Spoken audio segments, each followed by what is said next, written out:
here I am with Ray Aceto, bass.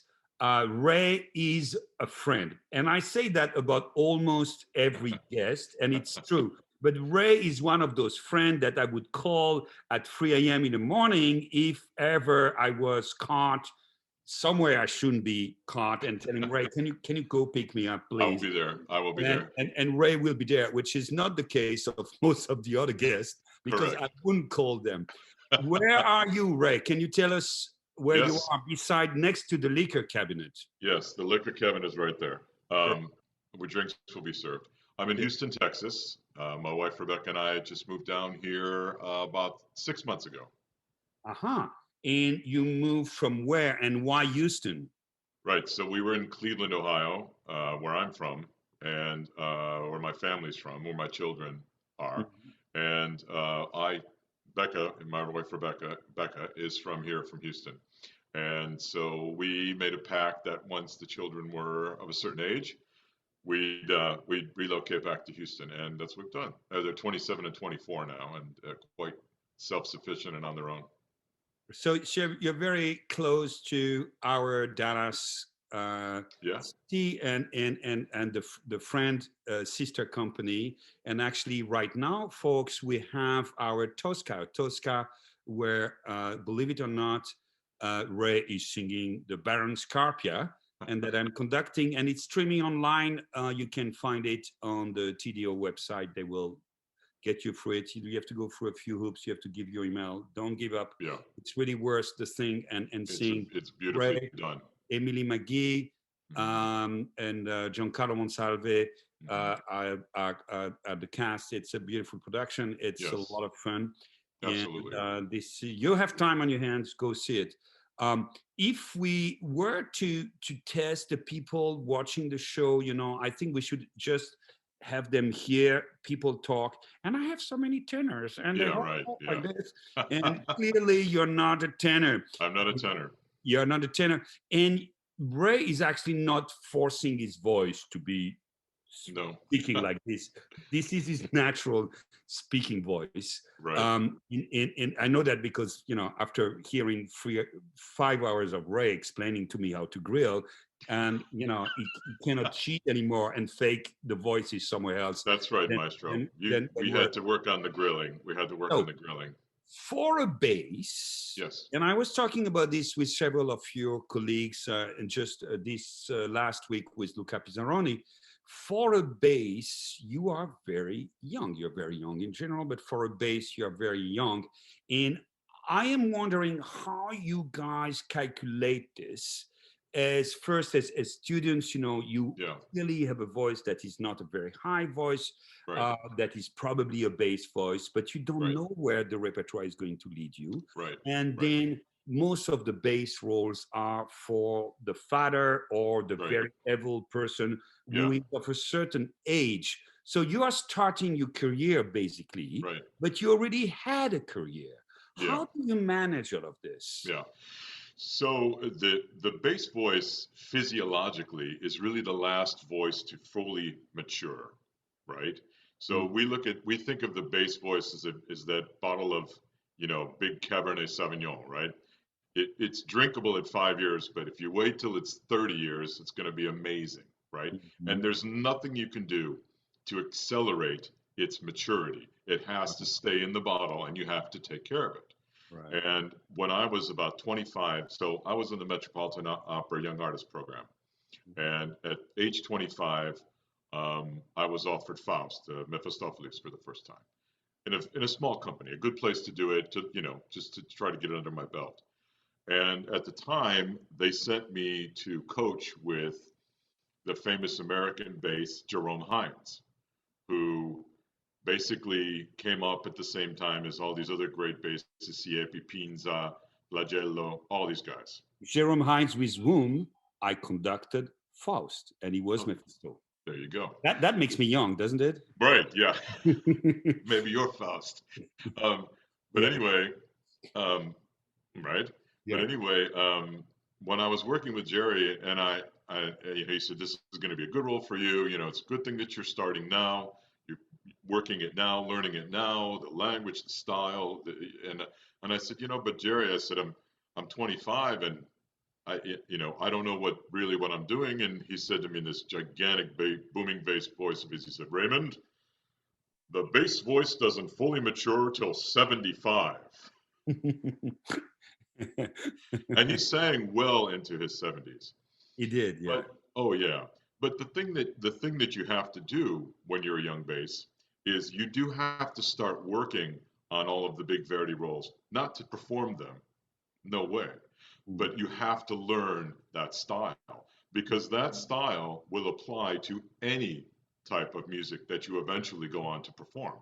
The Mm. Verdian style, the cantabile style of singing, is just the perfect teacher for these roles. And then the other thing is, as you mentioned, Emmanuel, we do play a lot of dads, mature figures, kings, and very very heavy characters. And these people that you're singing about have incredibly complicated and very intense lives, very intense characters. And these are really the only things you can bring to them once you've lived these years. And so it's a good thing when the voice finally meets the man. And if you're a mature enough man, of a certain age, you've lived some amazing life experiences, which then you can call on to bring to these. Right, right, right. Absolutely. But in the meantime, you need to pay the bills and you need Right. to pretend you are older than you are. And I was just, as you are speaking, I was just trying to think of any major role that is a bass role and that he's a young character. Yeah. And I mean, I go, Leporello, maybe, Yeah, well, Figaro, Leporello, Yeah, a lot of the Mozart stuff. But right, where we're lucky as basses, where an opera may have one leading tenor or one leading soprano, there might be three bass parts, right? There right, might be the leading bass part and then the assistant guy and then the guy, right. So there's enough stuff for a Right. And young if you want bass. an ensemble in any of those Italian pieces, you have a low voice. And once the king is distributed and the whole retired sage, then you need a Yeah, bass somewhere. there's things Yeah. that we can do. When I was young, I did a lot of Colline or Basilio from Barbara Seville, or the King and Aida, or these roles that they're good roles and they require proper voices, proper singer, but it's not a taxing all night kind of role, So it's you can do bread and butter with these Okay. roles. I'm going to ask a naive question, but I'm sure you will have a smart answer. I have seen so many of your colleagues, not bass, but tenors, even baritones, soprano, like of kill their voice Yeah. by singing too early roles they should not sing, or singing Yes. too much, or with the wrong technique. Yes. I am under the assumption, correct me if I'm wrong, that a bass voice is more difficult to destroy. Like there is Mhm. something that is so deep into the nature of your physiology that you would really need to want to destroy it. Although I have a few examples of people Yeah, working we know, on we know. Escamillo, for instance, and just Yeah, died on the spot. yeah. Well, I've done probably 10 or 11 productions of Escamillo around the world, and I don't see that one as a voice killer, Uh-huh. um, because it's not super long, and if your Right. technique is good, and if you on, Well, if you it's can, actually not really a bass either. that's correct. Yeah. But I think you can look at it in two ways. If you look at it like we were just talking about, that us basses come to it sort of the maturity later, you can say, well, sopranos and tenors and baritones, they may have started earlier. Maybe they weren't. Maybe what the roles that they were led to do weren't really the greatest roles for them physically, and Mm. and also to how you know when you're 30, maybe you started singing opera when you were in college, so you're 19, 20 years old, and then people are handing you these roles at 28 or 30. You've really only studied the classical vocal technique for a handful of years. You maybe really don't yet understand Right. well enough the technique and well enough how to preserve your voice. That Right. could be one thought. Another thought is you know, if you have a self-destructive personality, you eat too much, you drink too much, you smoke too much, whatever. We all have Means. our things. That's a direct reflection on the Right. voice, Yeah, right? yeah, Because right. the voice is part of the human body. The human body is imperfect. The human body reacts to what you do to it. You know, if a violin player breaks a string, you put a new string on. Okay, here we go. So, I mean, you and I both have seen colleagues with ridiculous, um, uh, ridiculous natural talent, but but they can't destroy it fast enough, you Right. know, through their lifestyle, through whatever. Right. We know some people who have great voices and do everything they can to take care of it, but they don't. You know, there's a time and a place to say no to Right, offers. right. But I won't let you off the hook so easily. No, please. A tenor, you know, even if he's healthy, he starts singing too many high C's, too many Right. productions in a row, he's going to destroy the voice Yeah. forever. For Yeah. for a bass to do this, you would really need to really want it even more, or not. No, I think you're right, and I think you look at a lot of it is the requirements of a role. Certain roles certainly are much more difficult for certain voice types, right? I mean, you look at a role like Kalaf, or you look at in Right, Tornado, or you look at a role like Siegfried, or you look at a role. I mean, these, they're right. very, very difficult. Um, and I've always heard this term that the voice only has so many notes in it, right? And Right. once you It's a those sausage that you it's a sausage that you cut every performance. Yes. you know, and then of course you and I both have sat in the dressing room next to the tenor who is singing the whole role three times before the curtain goes up, And and then then the curtain he goes up and it's right, done. The and then tank he is comes back empty. at intermission. He says, "God, I don't know why." I said, "Well, Yeah. maybe you should have Yeah. done the whole opera three times in the dressing room." I know also veteran, very, very, very, very famous tenors who have learned that lesson, and you know that the 10 first minutes of the show is a warm up. Yeah, that's And, true. Yeah, and yeah, then finally it's there. yeah. That's very true. Yeah, very true. So there is a question I always ask, and in a way I always get different answers, so I keep asking it. What was your first connection to music, Hmm. and when did you understand that this was your vocation and this was going to be your life? So when I was in third grade, they came through the school and said, if you want to be in the band, you can pick an instrument to play. And I for some reason, clarinet popped into my head. Okay, so fine. So from third to sixth grade, I played the clarinet. Then I started to learn the saxophone, which I played all the way through high school. And then when I was about 10, I wanted to play the guitar. I learned to play the guitar. Then I learned to play the bass. Then I learned to play the drums. I've always played musical, always, You should be a always. conductor. Yeah, sure. Uh, and If you and when I fail went at to the bass, you can take conducting, and if you failed in conducting, then you can be a music critic. oh yeah, yeah, that That's the sounds path. great. But the bottom feeders. But Yeah. anyway, when I was in college, or when I was about to go to college, I thought, well, I guess I'll try for a music education degree because I really wasn't sure what I wanted to do, but I wanted to do something in music. When I went to college, my voice teacher at the time was still having a professional career. And after the first semester, he said to me, you have a very good voice. You have a ton of potential and a great natural instrument. And if with a lot of work, you really could do something with this. And by the end of the first semester, I switched out of vocal education, music education, and went strictly But but into a but vocal what performance. was your reaction when the guy said that? Did you know you had a voice? Did you Yeah, I realize it? always knew I had a voice. I always could sing. And it's funny because when I was young, and I was also in rock bands and things like that, playing guitar or whatever, and I was the lead singer till about the eighth grade. And then when my voice changed, it just went, you Whoop. know, Yeah. so I couldn't sing the high rock and roll, anymore.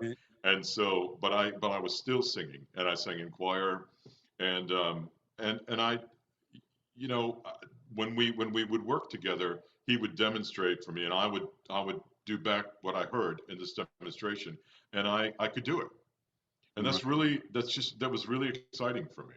right, And you know, I've always had a love for classical music, always had a love for opera, even though I didn't really know that much about it. mm, And no, it was, you know, look, I mean, you know, you and I both talked to so many of our colleagues. How did we get here, right? We mm, were led somehow. Something in our paths led us to this, because I didn't wake up when I was, you know, a young kid and say, I'm going to be an opera singer when I grow up, you right, know? right. And so then when did you realize, well, actually, this could be a profession. I could make money with Yeah. this. So in college, we had a couple of regional companies around where I went to school, and I auditioned for them and got some small parts. And of course, you know, in the summers I would go. I did Des Moines Opera one summer for for the apprenticeship program, and I did, you know, and so you're out in it and you're seeing people and you're watching colleagues and you're working with other young singers, and you say, I can do this. I absolutely can do this. Mm-hmm. And my last year in Bowling Green, I happened to do an audition or a competition in Cleveland where one of the judges was our good friend Lenore Rosenberg, who at the time was an artistic director at the Met. And I won the competition, and she said, "Hey, listen, as soon as you can, you need to come sing for my colleagues in New York." And 4 months later, I went, and they offered me the position right, you know, while I was there. Yeah, And I was 22. right, right. So Lenore was the director of the Young Artist Program, and Well, but no, but when in 1990 when I sang for them, she hadn't been she wasn't the director of the program yet. That but was she was Gil working Robinson at the in time. the artistic department with okay Yeah, with yeah, yeah. But then she did go on to be the right. director. Um, I I find that you guys are put on stage sometime at a young age without really any theatrical formal training. Hmm. And I mean, you have a very strong stage presence through your charisma and through the years you had on stage. But I mean, were you interested in the theatrical part at first? Did you want to be Oh those yeah, characters? Yes. absolutely, absolutely, absolutely. And I think, you know, now being that I'm an older gentleman in the business now, I'm working with you know, young singers doing master classes. And what you have to explain to them so many times is because they really want to make the best sound they can make. Sure. And you say, well, that's great. You should absolutely think about making the best sound you should make. But you should also incorporate all these other aspects of the theatrical, the dramatic, what's going, because a lot of that, there's a direct correlation between all that's going on that's with the character that goes into the sound. Right. And if you figure out how to make the character, the total character, immediately now the sound takes Right. another, you know, another step. Right. So I Right. was always interested in that. So that was never a So and you threat have for me. actually worked a lot in Germany. Hmm. You worked at the Dutch Opera, where I work now too. And I mean, Germany is famous for productions that where the, let's say, the theatrical value is more important almost than the music, or at Yeah, least is the first angle you go through, and you yeah, rehearse literally for 6 to 8 weeks yeah, a piece, and you rehearse it mostly dramatically. yes. How does a guy from Cleveland cope with that? How do they accept the American who is coming there, and how do you process this? I mean, was it a learning curve for you? Did you enjoy some of this? Well, look, first of all, you always have to say to yourself, I wouldn't have been asked to come and do this job if they didn't think I could do it.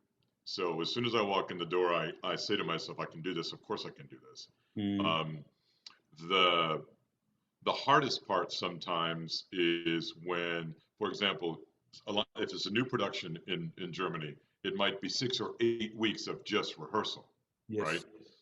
And if it's some of these scenes that are like static scenes, you know, whatever, that not a lot going on stage, by week three, you're done. You know, we've staged it, right? Mm, But the director may say, okay, this time do it again, but instead of your hand this way, Move Yeah. your hand this way. Okay, do it again. Okay, okay. So that can be tedious. Can be very tedious, and and then you don't know what the audience reaction is going to be. And I've done a lot of these sort of you know whatever you want to call the style of directing, the style of theater, Right. where you work Reggae so theater. Reggae theater. Yeah. right, and you work so hard. You work so hard on it, and doesn't get it, or the audience boos, or the audience, and you think to yourself, "Gosh, we worked so hard on this." But then every once in a while, you do that, and the audience goes crazy, and it makes everything worth it. Mm. So the great thing about I think what we do, Emmanuel, and in our world, there's no right or wrong way. There's no only way, right? I mean, there's always a Mhm. version. There's always, and my favorite thing to do is if I can, and I know this is you and I have this great relationship in that respect, but if you have a director who's willing to listen to you when you say, I will do everything you ask me to do, and then, but look, can we? Here's because I'm thinking if I do something a little different, or whatever. And the great directors are the ones that say, try it. Let's see. Let's see if it works. Right. Right. If I see that it's working, great. And and so when you have a director or conductor that you can say, hey, can I ask you? Mhm. Obviously, it has to be done correctly, professionally. If Mhm. I ask you to, blah blah blah, is that okay, or can we try, or whatever? That's great. That collaboration is great. Most conductors who are secure enough, most directors who know their job, they will let you come up with something. Even, I mean, now that we're talking frankly, even if you think, well, I don't think it's a good idea Yeah, because, and you have your idea, your reasons that might be purely personal, yeah, connected to, for instance, the second clarinet is not going to be able to play it at that right, tempo, exactly. which is something you actually don't tell the singer because it's Yeah, not a problem. You say, okay, well, let's give it a try, yeah, and sometimes you say, well, actually, too bad for the second clarinet. This is what he needs, and it's yeah, working, and I will find my way uh, yeah, around this. But this is not always. This is, I mean, I find that the people who are secure are usually the most talented, right, and they yeah, are usually the ones who are the most open. There are exceptions to that. of course, yeah. Uh, and, But you're right. You're right. And a lot of the times, like what you just said, I have no idea because I don't have the orchestral score. I have no idea that, or I have no idea that with the director that, well, see, we need to do this now because in the next scene we're right. establishing. Okay, great. I What in the especially in certain repertoire where the orchestration can be very dense, what is driving me utterly nuts is when a singer arrives prepared with the piano score and a uh-huh, coach that doesn't understand all the intricacy of the full score. And yeah, so on the piano you have a range of possible tempo and rubati right, are actually physically non-negotiable and yeah, impossible with the orchestra, yeah, and vice versa. You have possibilities of flexibility that the percussive instrument that the piano is doesn't have, and yeah, that drives me nuts when people are fighting for things that in fact doesn't acknowledge the real arena where those things are doable. And so yeah, that's where you have to be persuasive enough with a singer to make him sure, understand, with the moment you are with the orchestra, actually, yeah, you know what, I'm giving you more liberty than you yeah. thought here. But you're Or good like that. I mean, you are what we call, and I'm not just saying this because we're doing this interview. Everybody that's seen you knows you're a singer's conductor. You I are, like the voice. I yeah, like the no, voice. and I you're a mean, good singer too. You're a good well, singer that too. I don't know, No, but you are. But yeah, but the point is that when we work together, or when we're working with somebody says Emmanuel's conducting, I go, great, you'll have a great time. He's because you understand what we're going through. right. Thank you. Well, but I mean, I'm here to make the voice sound, Yeah, and the show work. I mean, yeah, so we're going after the same thing. yep. You have done quite a lot of concert performances with orchestra too, and how do you feel when you are on stage with an orchestra compared to being on stage and the orchestra in the pit, for instance? Do you enjoy that? Yeah, I love it. I love it because if you're talking about the opera, which is my first love, right? I mean, Mhm. I would rather be doing a stage production than an orchestra Center, production. yeah. But when you're in a stage production, the singer is kind of the last in line in the sense that you have costume they give you, you have to do on the stage, the set they give you, the acting, the props, the makeup. These are all decisions somebody else makes. But when you're on with just the orchestra, Hmm. it's just completely liberating. It's complete, and it's just you and this your orchestra and there's like, oh my God, how many times have I sang Verdi Requiem, and it to still blows me away every Right, time I do it. right. Especially if you have a great conductor, a great orchestra. It's just such a great feeling to just stand up and deliver. Well, and in many ways, the Verdi Requiem is a spiritual piece, is a concert piece, but it's an amazingly dramatic piece. Oh yeah, I it's mean, an opera. It's an opera, really. it is an amazing opera Yeah, of highest stature. yeah, And what fascinates me in the Verdi Requiem is also the the metaphysical quest and search from Verdi in the score, expressed absolutely. with all the intensity of the music, and he's talking to that God the Yeah, way any believer, anybody concerned with question of eternity, faith, and meaning of life are, yeah, but with this possibility that this God is never going to answer because he doesn't exist, maybe. yeah. And Well, that and gives, the last words of the piece, "Libera me." I mean, the very last. and we don't Silent know if, and quiet we don't after know, all of that but we becomes. don't know. We don't Yeah, know if God will answer because we don't know if he. just got a goosebump. Yeah. Well, yeah. I mean, that's that, and that's absolutely. I mean, breathtaking. And again, we are dramatic animals, you and I, Yeah. and that's also what fascinates me in doing the Verdi Requiem. So you do Verdi Requiem, you do Beethoven 9. What are the other things you do on stage with orchestra? Oh man. Oh God. You know what? One of my favorite things in the world is the Mahler 8th Symphony. Uh, Uh, right. I could. That's desert island music for me. Uh, Mahler 8th. is it too loud for you ever? No. You know, I mean, No. as conductors, I just wonder, I like to have those big Mahler and with soloists because they understand what we have as Yeah. volume in our ears the whole evening. I Well, enjoy it. yes, it is loud. But I mean, if you think about how the second movement starts with the Right. pizzicati and this theme, boom, boom, boom, boom, boom, and that's. Oh. But I love to do Mahler. I love to do Bach and Beethoven. Uh-huh. Um, you know,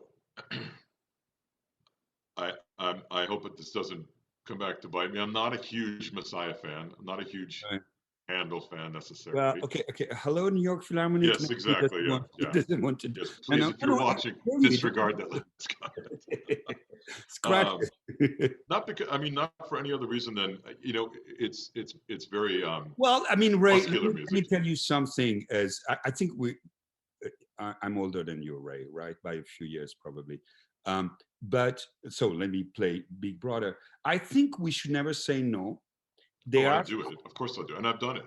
and yeah, but maybe now is time you do it again, and then you say, well, actually, there is this in the piece that I didn't No, see. no. Well, And I think the same way for me as a conductor, I never take for granted that, well, it's Pereas, it's my piece, yeah, then I cannot do wrong with it. I just say, wait a minute, here is a ticking bomb. If yeah. I don't really explore how it works again, I might just not do justice to it, and No, boom. and I agree with you. I think what I'm saying is, I've sung many messiahs, but and I can sing it well, and it fits my voice beautifully. But I don't get that sensation I do when I'm singing Verdi Requiem. Do you know what I mean by that?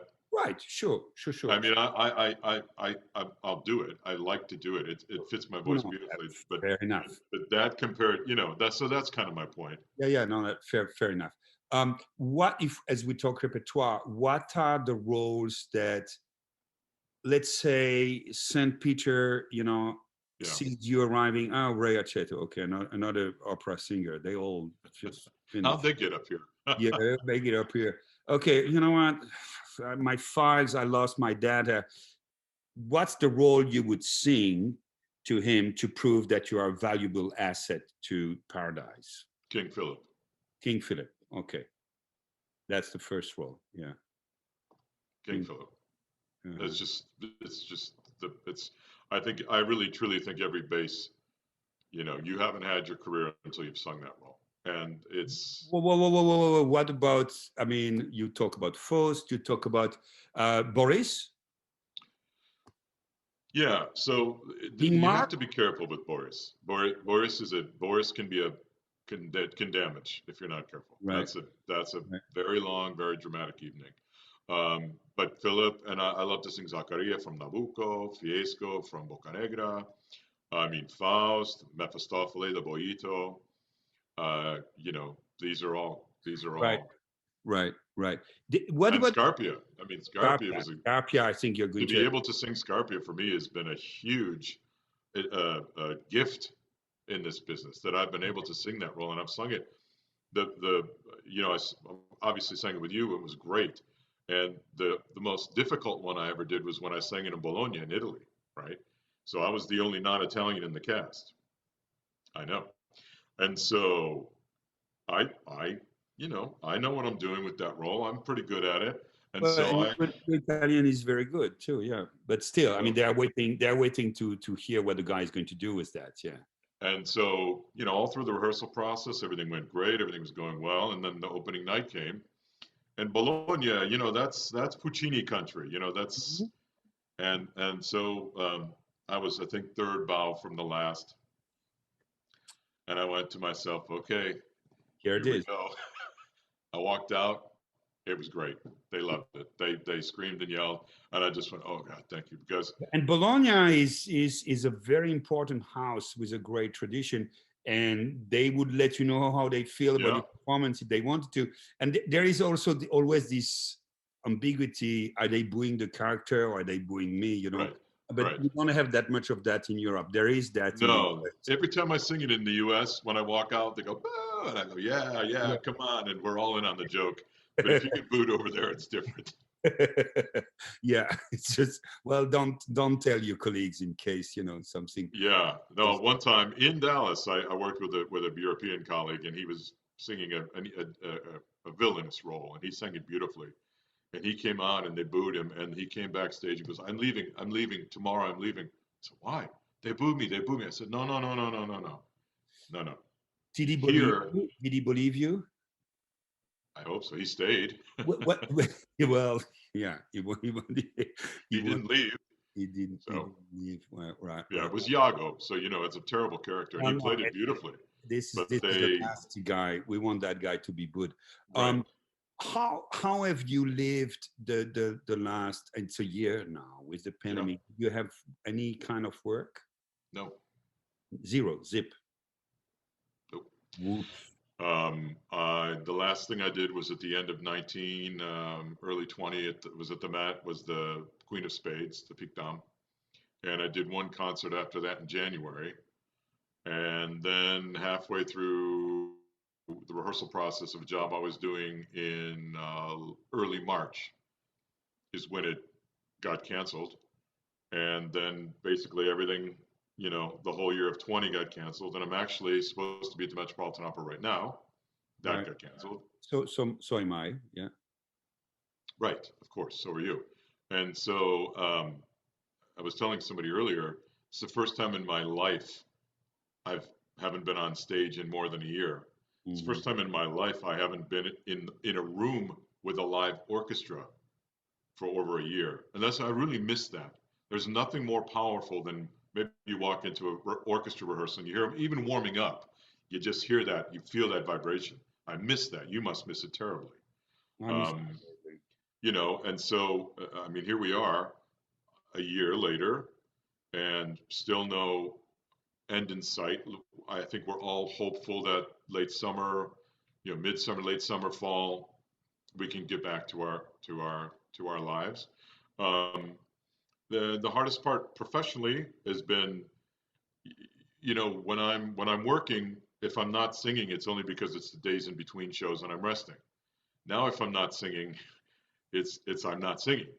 So keeping the instrument in Right. shape and so yesterday I did a long warm up and sang some arias, and I said to myself, yeah, it's good, you know, a little rusty, it's fine, but then I said to myself, right, so my next job is October, okay, and then of course,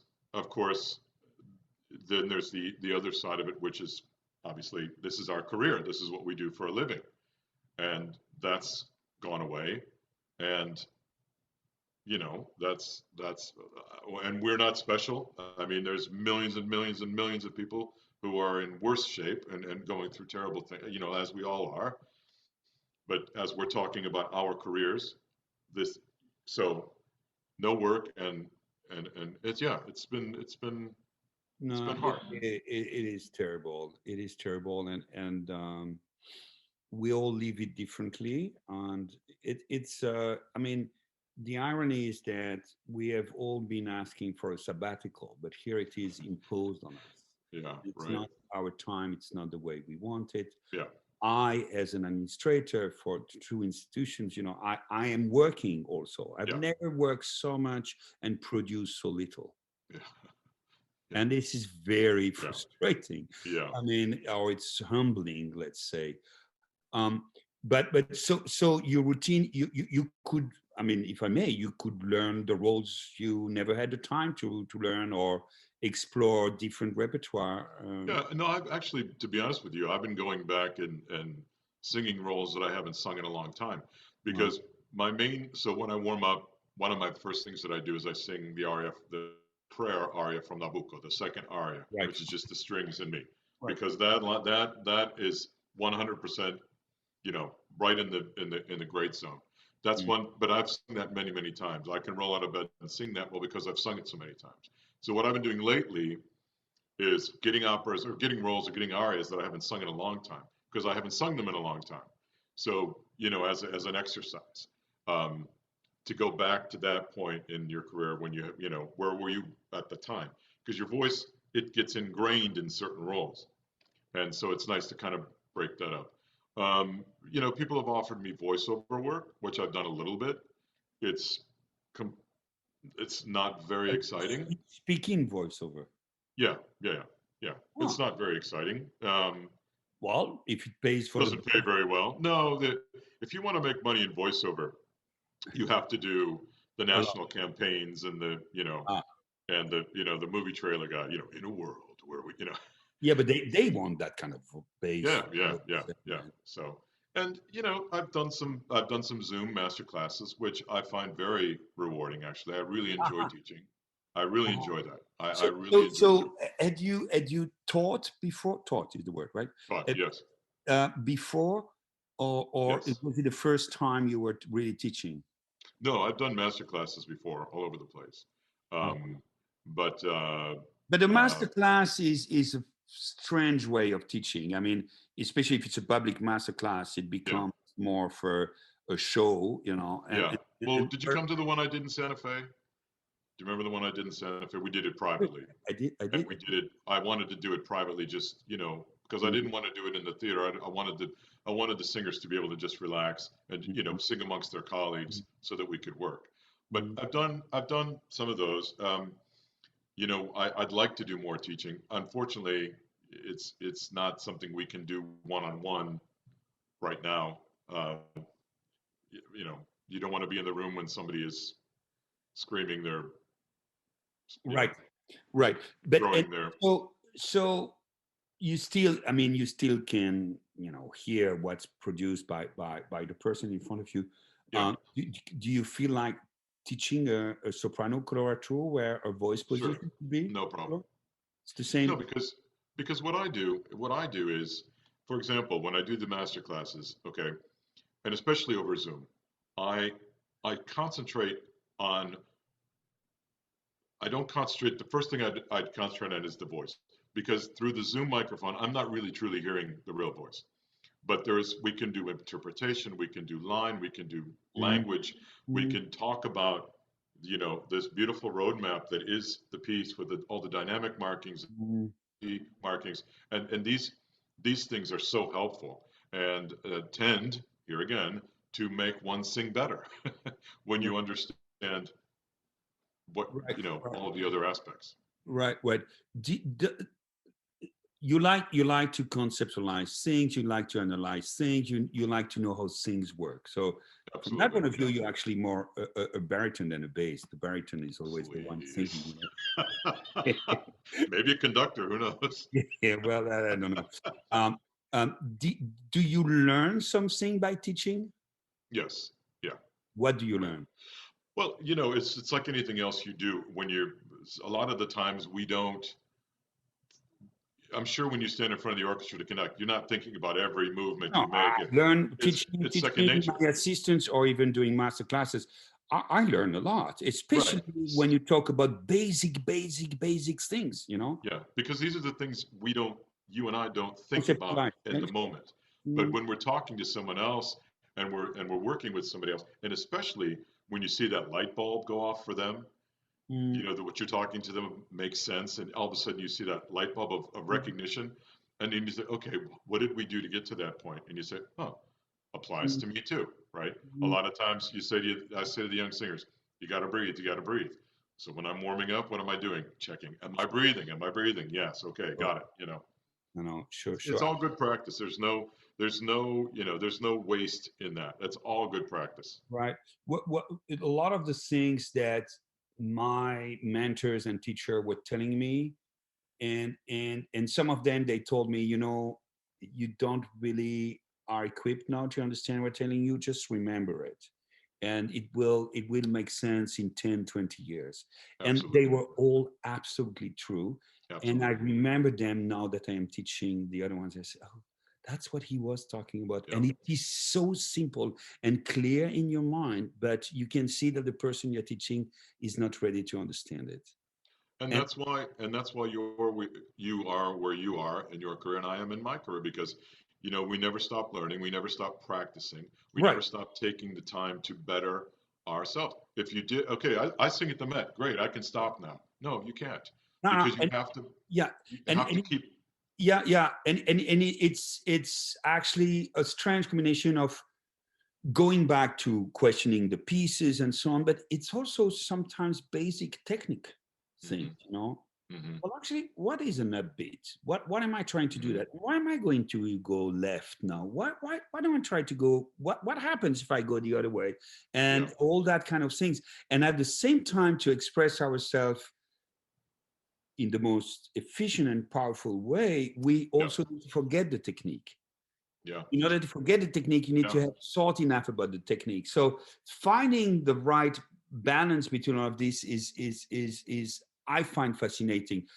A more personal question: you have a wonderful wife who has a profession in her own right and very successful, but in the past years she was the one accommodating her business and her work to be with you on the road.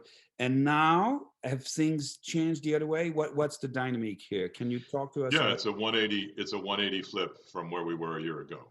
So when I met my wife Rebecca, um, I she was a assistant district attorney here in Houston, and I asked her when we got very serious if she would give that up so that we could travel together and we could be on the road together. And we've spent the last 18 years seeing the world and eating the most wonderful foods and drinking the most wonderful wines and meeting the most wonderful people.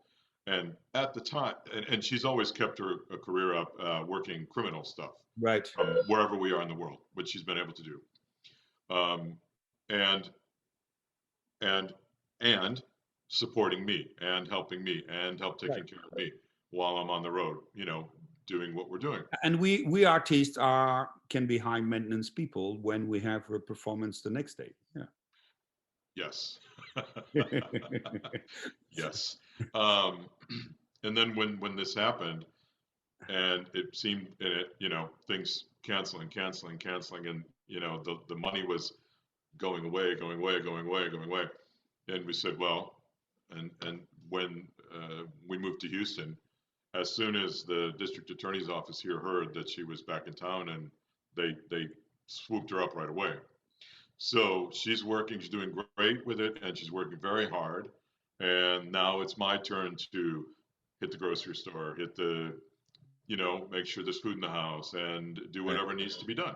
And I'm happy to do it. Yeah. 100% happy to do it because she's done it for me all these years. No. And we'll have a different life when we can go back to work, a slightly different life.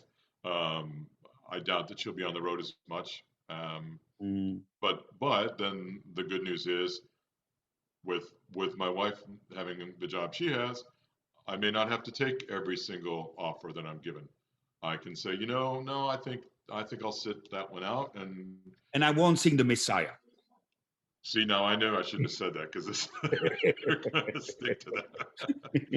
Yeah, Well, I mean, I think this is wonderful, and you have an amazing wife, and I yeah, think there is a certain balance and yeah. calm in the situation that is beautiful. Well, I'm very proud. I married a beautiful woman who's very smart and excellent at her job. So I'm blessed. I'm lucky. I'll be the first one to admit it. Right. And what do you think? Big question, and there is not one answer. But what do you think is going to be the consequence on our industry of this pandemic? So I look at it. I look at two different things, three different things actually. The first thing I look at is I believe that this pandemic has been the great equalizer in our business. I don't care if you were the highest paid soprano or the supernumerary. I don't care if you were running a company or if we are all equal at this point, right? We've all lost from this. Mm, Every one of us.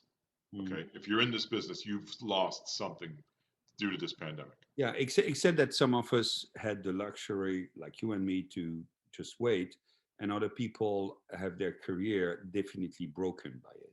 Well, and so the next thing I would say is I think what's going to happen, let's just pick a date in October. Okay. They tell Before, us pick another okay, date, Ray, please. Pick another date. whatever the date is, June, Oh, June. August, Yeah. whatever. The date that we can go back, right? I think we're going to see I hope to see, well, I think we're going to see people who just couldn't wait anymore and just said, you know what, I'm going to do something else and left the business. And I think there's going to be a huge group of people, you and me, I'm sure, will be part, that will be so thankful to be back. We will love our job so much more. Maybe the little stuff that used to upset us and say, who cares? We're here, we're working. Mm. Um, I think, I hope some people don't come back and are jaded and are angry and are about it, but that may happen too. But I think I'm gonna be. Somebody asked me the other day, "Aren't you excited to get back to work?" I said, "The way this last year has gone, the day I walk through the stage door and go to my first rehearsal is the day I will be excited about my job, because that will be the day that I know it's happening, right? Right. Because we've had so much disappointment and loss over the last year. I mean, I hope that doesn't sound cynical to say, but I'll get excited when we're working, when we're doing our thing again. Well, right. Well, same here. I had the chance during the pandemic to be able to do a few recordings, and and Was one the Messiah? Is that why I didn't get a no, call? yeah, that's the one. And I must say the feeling and the sensations were, and I was not necessarily going there because there was so many things to deal with. I was just not really understanding. I was going to the podium to do something I had not done for months, and then all of a sudden say, "Oh my God, Right. that's that!" It's like Yeah. the blood was coming again in my mouth, and I was just getting Yeah. very, very, very excited. Yeah. Ray, it's been a pleasure talking to you. I Thank miss you, Emmanuel. you. I Me miss too. seeing Same you. here. I miss your wonderful wife, and I Miss miss Andrew. making music with you. So it's going to be the same Yeah. soon. You said October, right? I say June, and you guys can see Ray being a bad guy on TDO network, and just go to the Donna Sopra website. You have to go through a few hoops, but then you can see an amazing performance of Tosca. Ray, see you very soon. I hope so, Emmanuel. Take care in Houston. Okay. Stay out of trouble. Yeah. Oh, yeah, exactly. And love to everybody watching. Yeah, I will. I will.